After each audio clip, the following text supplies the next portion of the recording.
Get it, tripping. This video might look funny, but in real life, plagiarism could be so serious. Hi everyone, I am Halima, clinical psychologist and research scholar from Psychological Research Writings.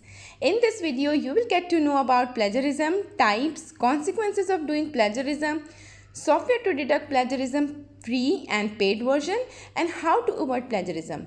So don't skip this video because you can miss useful information. Now let's start the video.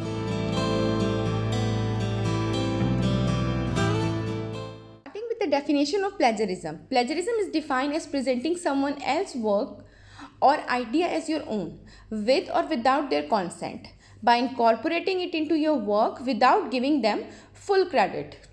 This definition encompasses all published and unpublished material, whether it in the form of manuscript, printed version, or electronic form. Plagiarism can be intentional, unintentional, or both. Plagiarism, whether intentional or unintentional, it is a disciplinary offense under academic and scholarly regulation. Next come, what is the plagiarism in research?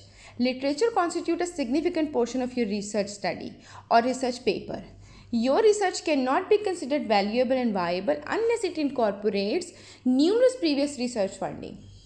Placing someone else's work without acknowledgement or proper citation is a serious crime, and that is considered plagiarized work or stolen work. Plagiarism is the unethical practice of using the words or ideas of another author or researcher or your own previous work without proper attribution. So plagiarism is a serious academic and intellectual offense that can lead to severe consequences such as paper retraction and loss of author credibility and reputation also. So it is currently a significant issue that need to be considered, and in academic and publishing organization it is considered as a major crime. So next come, why does plagiarism matter? As I mentioned, plagiarism violates academic integrity. It is an intellectual honesty principle that all members of the academic community acknowledge their debt to the organizations, to the originators, organizations of those ideas, words and data that form the foundation of their own work. Passing off someone else's work as your own is not only poor practice, but it is also indicate that you didn't complete the learning process. Plagiarism is unethical and can have serious consequences for your future career. It also undermines your institution's standard and the degrees it awards. It is called intellectual property theft when you take credit or advantages from an act of plagiarism. Theft of intellectual property is a serious crime. Next comes, what is the consequences of plagiarism? What happen if I do plagiarism? So the answer is very clear here. Plagiarism must have severe repercussions. Here are some possible consequences I mentioned, and it depends on the nature of the plagiarism and the university or institute you are working for. It could lead to academic probation, assignment failure, course failure, suspension, expulsion from the program or institution. Furthermore, this risk-taking behavior can also harm your academic or professional career. So plagiarism is not only found in academic writing, but also creative writing or any sort of online content writing can also be plagiarized. So you have to take care of this thing. Next come the question. Does this mean that I should not use the work of other authors? The answer of this question is no. It doesn't mean so. As we know, academic essays almost always involve the use and discussions of materials written by others. So with due acknowledgement and proper referencing, this is clearly distinguishable from plagiarism.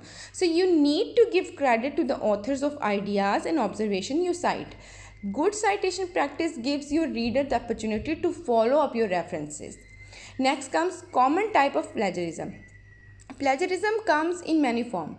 Few common types are complete plagiarism, paraphrasing plagiarism, self-plagiarism, patchwork, source-based, and the last one is accidental plagiarism. So now let's look at the brief explanation of all this so that you can understand the main core and essence of these types of plagiarism. Starting with the complete plagiarism, it happens when a writer submits someone else's work under their own name. It is considered complete plagiarism. It is completely plagiarized to hire someone to write for you and then turn that paper into your name on it.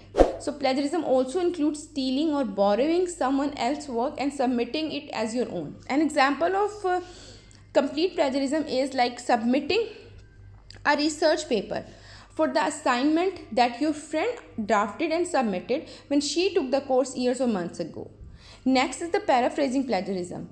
It is what when happens when a writer reuses another work and changes a few words or phrases. It's common type of plagiarism, and many students don't even realize that is a form of plagiarism.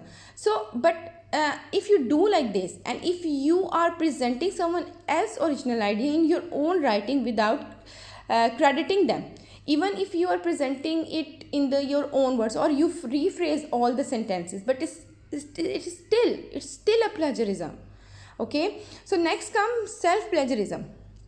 You might be surprised to find out that you can plagiarize yourself too. How? Means after all, your original thoughts are your own thoughts and you own those words to use as you, right? So the answer is yes, you can, but with proper citation. Self-plagiarism is often defined as reusing the recycling owns specific words from previously published text. So while it does not constitute true intellectual theft, it can cause problem in the scholarly publishing world. So self-plagiarism can also refer to the publication of identical papers in two places. Sometimes we use this word duplicate publication, you must heard. So furthermore, even if you are simply revisiting an old idea or a previously published observation, it is best practice to thoroughly cite your previous work. In a nutshell, self-plagiarism is any attempt to pass off previously published work, text, paper, or research finding as an original. So next comes patchwork. Patchwork plagiarism, often referred to as mosaic plagiarism, describes situation in which copied work is mixed up with the author's original work. This type of plagiarism may occur in conjunction with direct plagiarism and might be subtle and simple to overlook. So taking a clause from a source and inserting it into the sentence of your own is an illustration of patchwork plagiarism. Next comes source-based plagiarism. Source-based plagiarism basically it's very hard and difficult to comprehend, because with this type of plagiarism, the writer may correctly cite their resources but present the sources in a misleading manner.